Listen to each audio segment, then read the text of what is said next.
Hey friends, welcome to the Me and Ree podcast. Here, we're exploring who we truly are in Jesus. We're learning how we can grow together for His glory and our good.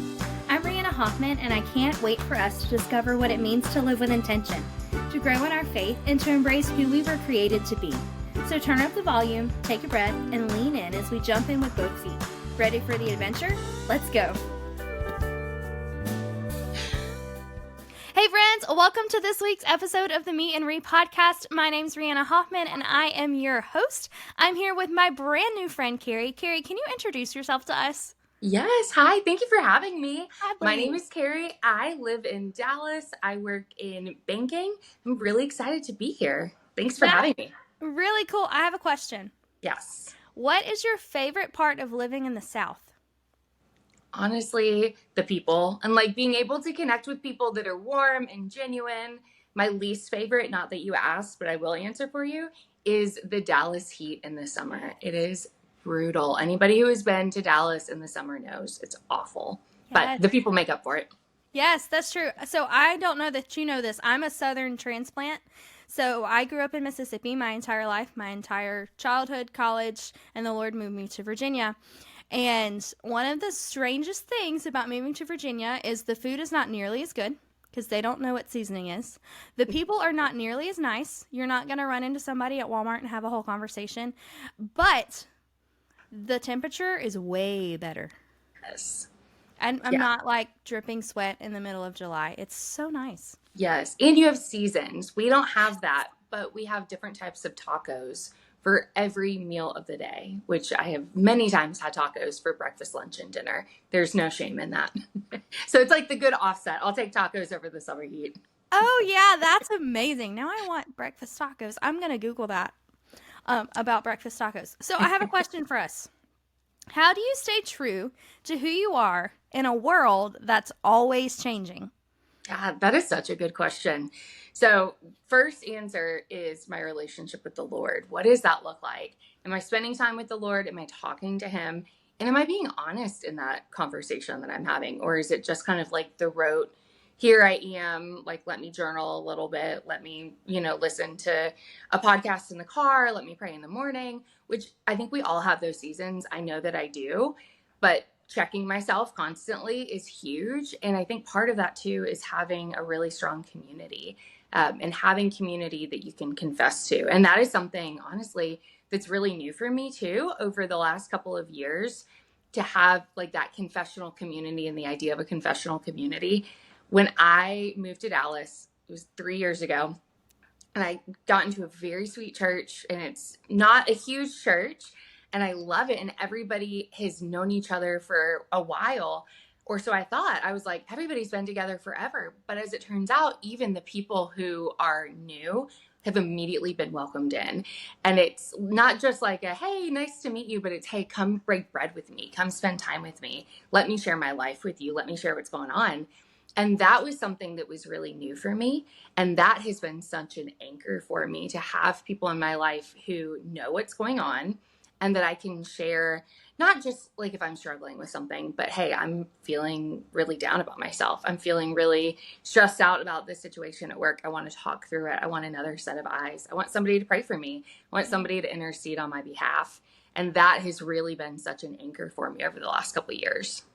I love that so much. I love that you said community, because that is one of the hardest things to create and define, because it means you have to pull yourself out of isolation. And I think a lot of times when we are in a new place, we go into survival mode, and that's to take care of me. And when we get to a new place or we're in a new situation, the Lord literally created us for community. A lot of what you were describing was like Acts 2:42. They met in their homes and they broke bread together, and they gave each other according to what they had in need. And so I love that. That's one of the things that you have found since moving to Dallas. I also love that you said about being honest with yourself. As a young adult and growing up, I did not realize how often I just gave the church answer. Mm-hmm. as to how I was. Oh, I'm great. Or I'll be answering in my devotional book. It's like, oh, how do you feel about this? Well, the Lord is so good. And in that moment, the Lord may not have been real good for me in that like season of life.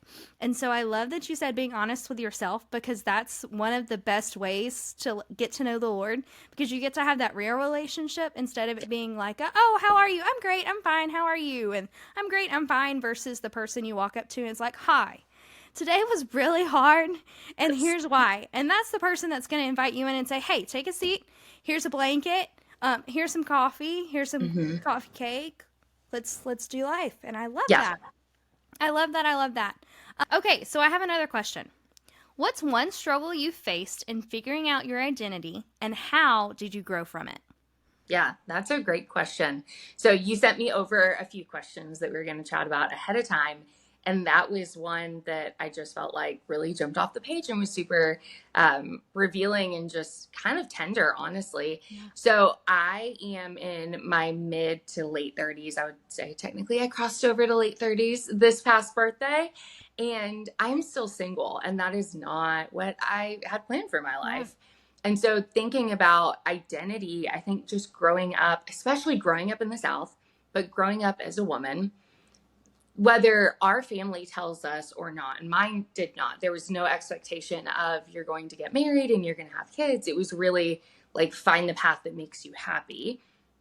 But for me, that always in my mind included Yeah. marriage and kids and a big house with a big backyard and, you know, all these things that I just thought would come quickly in life. And it didn't.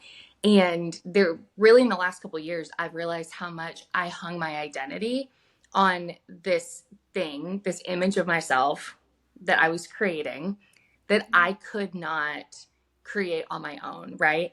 So like I can't just wake up one day and be married and then wake up Right. another day and be pregnant.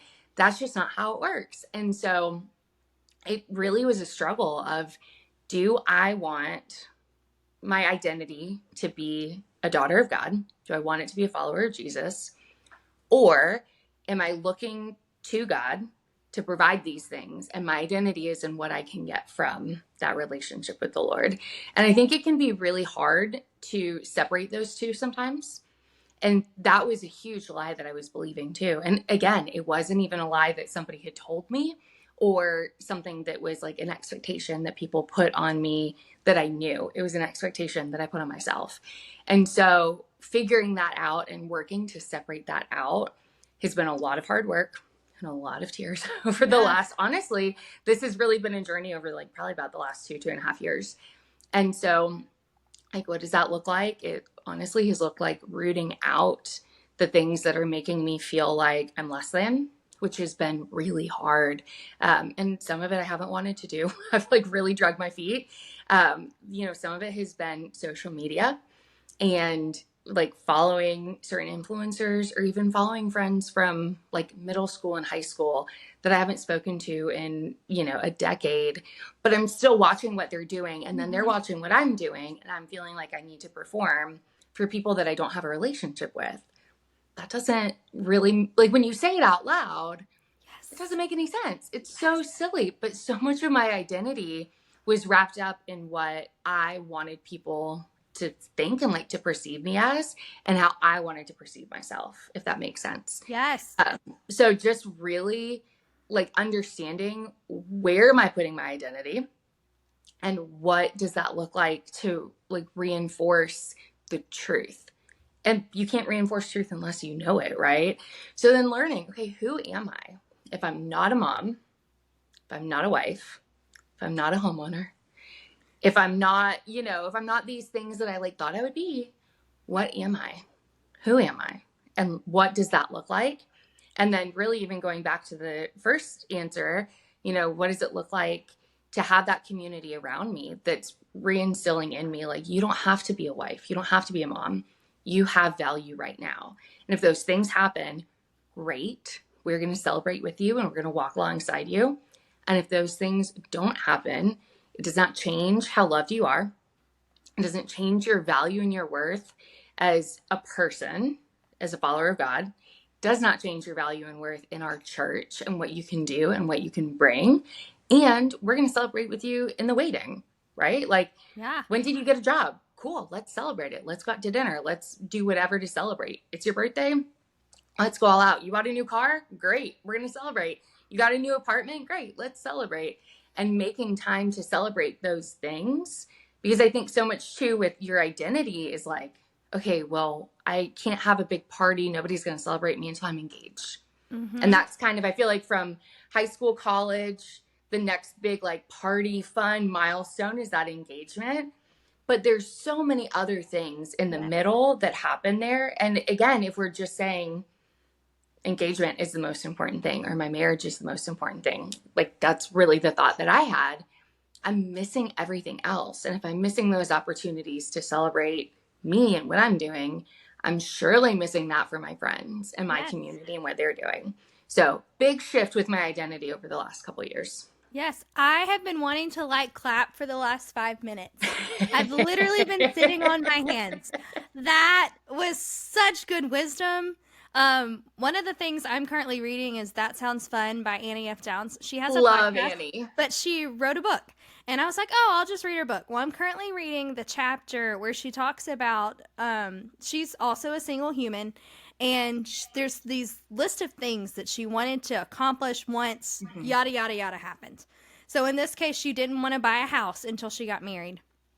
And she was like, okay, Lord, like, you're in charge of this, not me. Yeah. It's not going to change if I get married tomorrow, if I get married 22 years from now, or if I get to stay single and chase after you wholeheartedly with nothing in my way. Yeah. But me having a house doesn't change my identity. Like, that doesn't change how other people see me. That doesn't change my value. And I love how you said that we are still worthy and we still have value no matter what we claim ourselves as. And I also loved how you said we have to speak the truth. Mm-hmm. One of my questions for you is how do you differentiate from lies and truth? Because a lot of what we are told, we pretend is lies, like that's our truth. That's like our truth Mm-hmm. versus what is actually true and what the Lord says. So, how do you Yeah. differentiate what's true and what's lies that we might think is true? Yeah. No, that's a really good question. Honestly, saying it out loud to somebody that I love and I trust. And I feel like I can think of a handful of women that I will text or call or FaceTime and be like, hey, am I crazy here? Like, is this a legitimate thought? And it was so sweet. Honestly, I feel like this happened a couple weeks ago with two of my good girlfriends and went to each of them separately and was like, hey, this is how I'm feeling just in my mind and in my body. And is like, am I sick? Am I getting the flu? Or am I like just having a really rough season? And they were able to call out like, hey, here's Yeah. what I think is going on.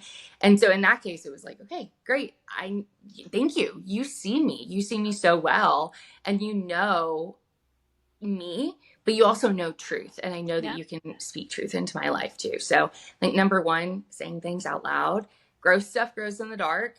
And that doesn't Yeah. have to necessarily just be like a huge weight on your shoulders. It doesn't have to be like this gross, horrible sin. It certainly can be, but it can also just be like, I'm a horrible boss. Nobody wants to be on my team. Like, I'm going to get fired tomorrow because I'm not coming in an hour early. I'm not staying 2 hours late. I'm not coming home and finishing out my work. I'm really not a good employee. Well, that's just not true. Like, your worth as a boss does not equal the number of hours that you're working, right? What is the productivity when you're there? How are you encouraging people? Like, how are you building people up and pulling them out of where they are to that next level? That's way more important than the number of hours that you're logging and the number of spreadsheets that you're completing, right? So there's these lies that we believe. And if I don't say it, then it just lives in my head. Yeah. And that's the worst place that it can live, honestly, because once it's in my head and I'm not saying it out loud, I'm repeating it to myself over and over and over. And that's what the enemy wants. The enemy is wanting to kill and destroy our thoughts and our confidence and everything that we're doing. And so if I'm not saying it out loud, it's not seeing any light either. So number one, talking to community about that, confessing it. And then number two, really knowing God. Like, what Yeah. does the Bible say? And, you know, I think too, for me, I grew up going to church, started going in middle school, and was always taught by my pastor, my youth pastor, the family pastor, the senior pastor, whatever it was. And that was how I understood the Bible, which I think is great to a point, right? Yeah. Like when we're children, we're going to get that from somebody else who's, teaching us and telling us what the word of God says. But at some point in a relationship, regardless of the relationship that you're in, you have to have that conversation with that person, right? Yep. And so that is what we get to do with the Lord, is sit down and have a conversation. We get to open the Bible. We get to pray. We get to read through different commentaries. We get Yeah. the luxury of having different versions that we can go back and we can say, okay, well, it doesn't make sense in this version, but it might make sense in this version. And even then, taking that back to my community. What does this mean to you? Like, does this make sense? This is kind of odd. And even just praying about it, like, Holy Spirit, what do you want me to know about this?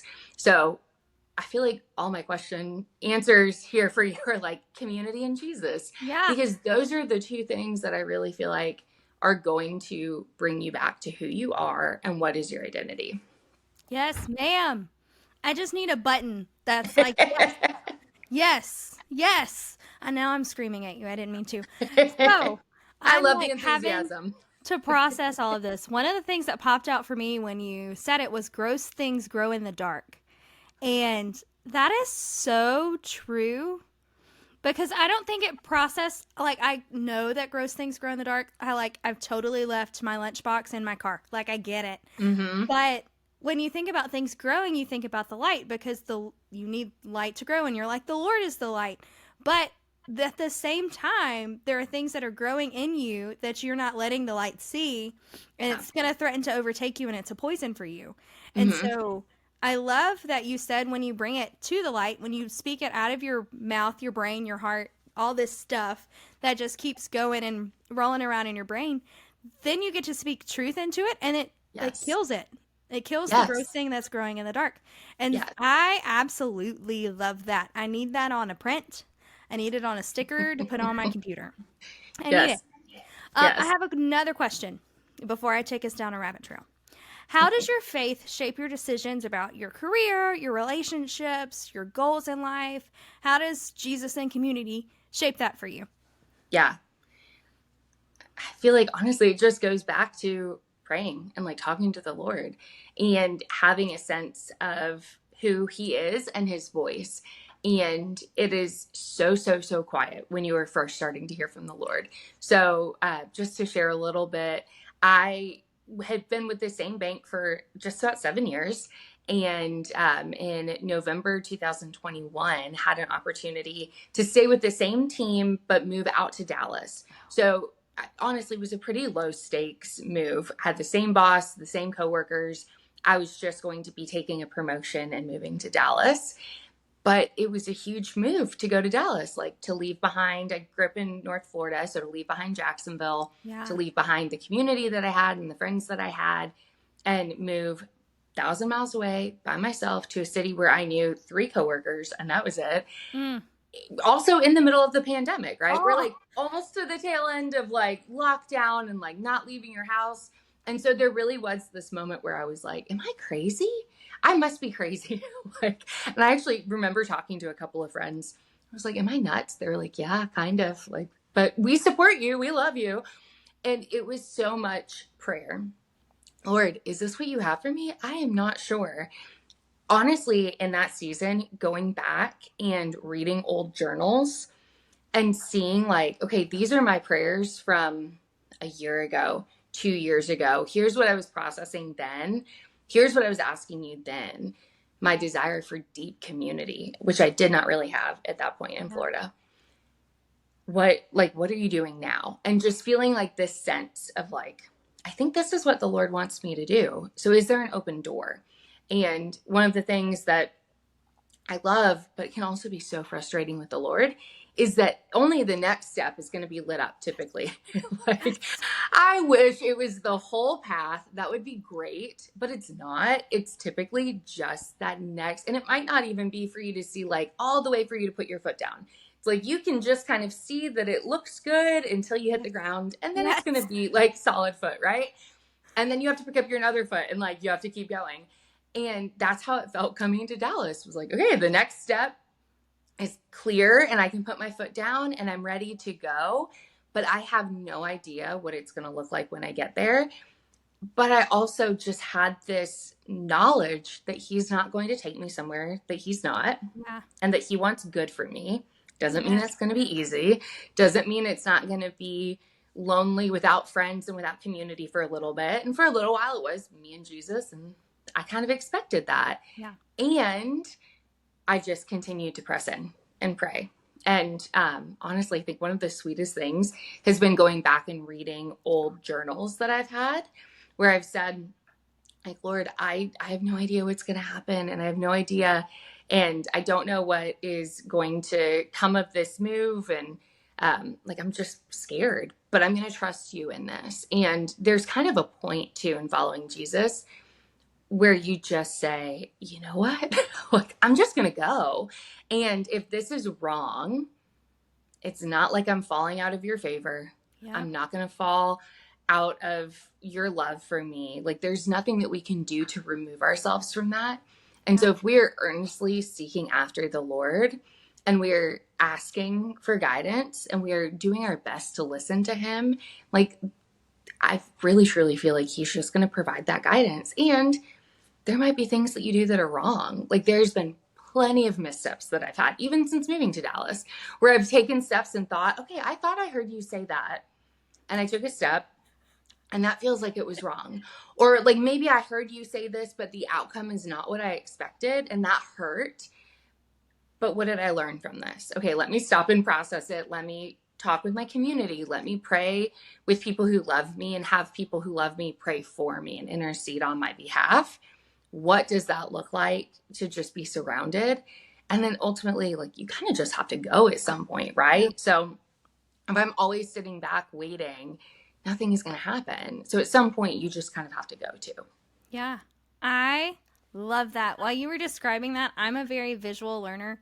So as you were describing it and talking about you have to take the next step and it's the one that's lit up and sometimes you make the wrong step. Have you ever seen the Indiana Jones movie where Indiana Jones is walking to get the chalice of something and he's trying to spell the word Jehovah and he misspells it and he jumps when he's walking forward he steps on the J and the floor literally crumbles and he's like, I thought this is where I was going. I know it's supposed to spell Jehovah, but in whatever language it was, Jehovah actually started with an I for some weird reason.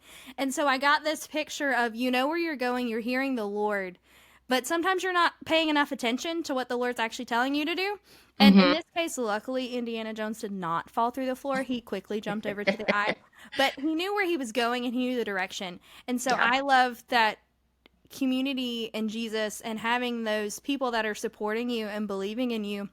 And also, like, putting your decisions, your comments up to scripture and saying, hey, is this what the Lord really means?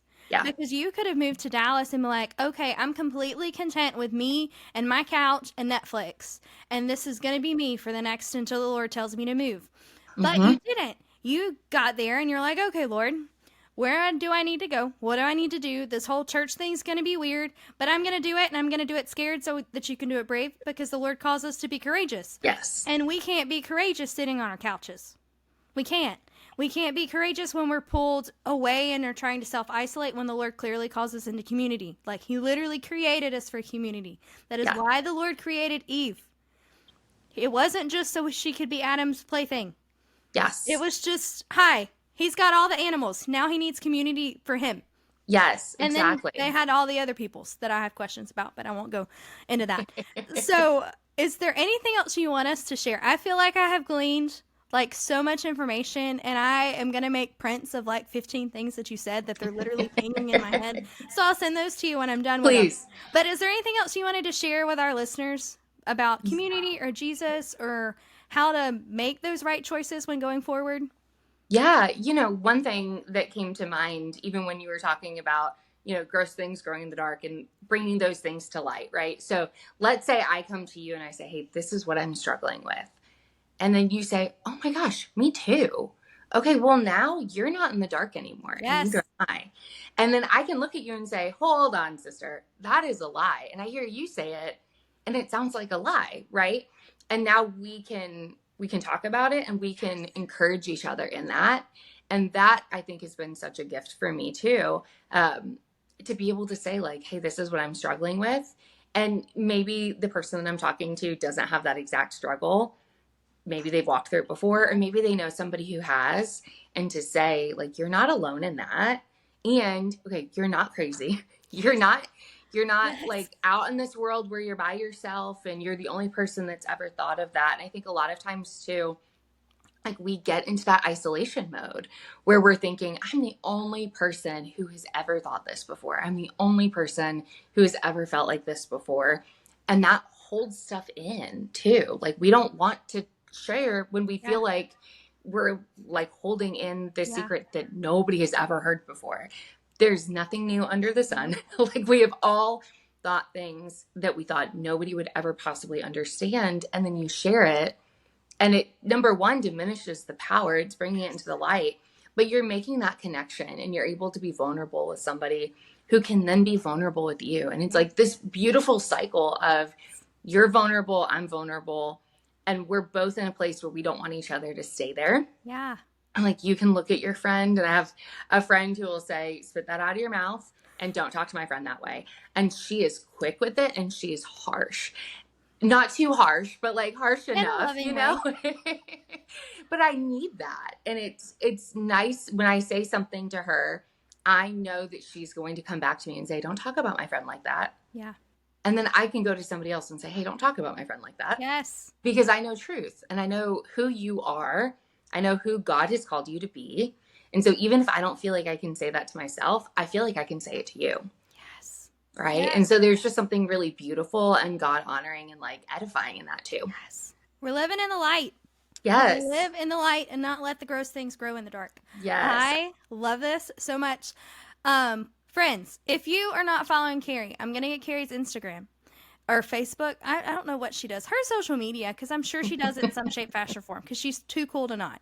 And I'm going to put it in the show notes. And I'm going to need you to follow her because I need you to have this light in your life. Otherwise, if you have questions, comments, or concerns, you can leave those in our comment section on Apple Podcast. I figured it out, y'all. On Apple Podcast, on YouTube, on Spotify, and we're on Substack if you're into Substack. That's a new thing. But, Kerry, it has been a joy and a privilege, and I'm so serious about making prints. So, guys, there might be prints in the show notes, too, because my brain is literally, like, pinging. You know, you see the cartoon characters with all the light around their head. That's what my brain is doing right now after this conversation with Kerry. So, I need you guys to follow her, and when she does cool stuff, I'll let you guys know, because she's amazing. Anyway, again, joy and a privilege. I'm just so encouraged and edified by this conversation, and I can't wait to see how our listeners and their friends and their moms and their aunts and their grandmas and everybody else that listens gets to live in the light and not let their gross things grow in the dark, because they found Jesus and community and they put it together so that they can be living in the light and glorifying God. So I love this. Okay, friends, can't wait to see you. Talk to you later. Bye. That's it for today's episode of Meet and Read. I hope this conversation encouraged you, challenged you, and reminded you that you are seen, valued, and loved. If you loved this episode, be sure to subscribe, share it with a friend, and leave a review. It helps more women like us step into who we were created to be. Keep leaning in, keep growing, and keep walking with Jesus. Until next time, bye, friend!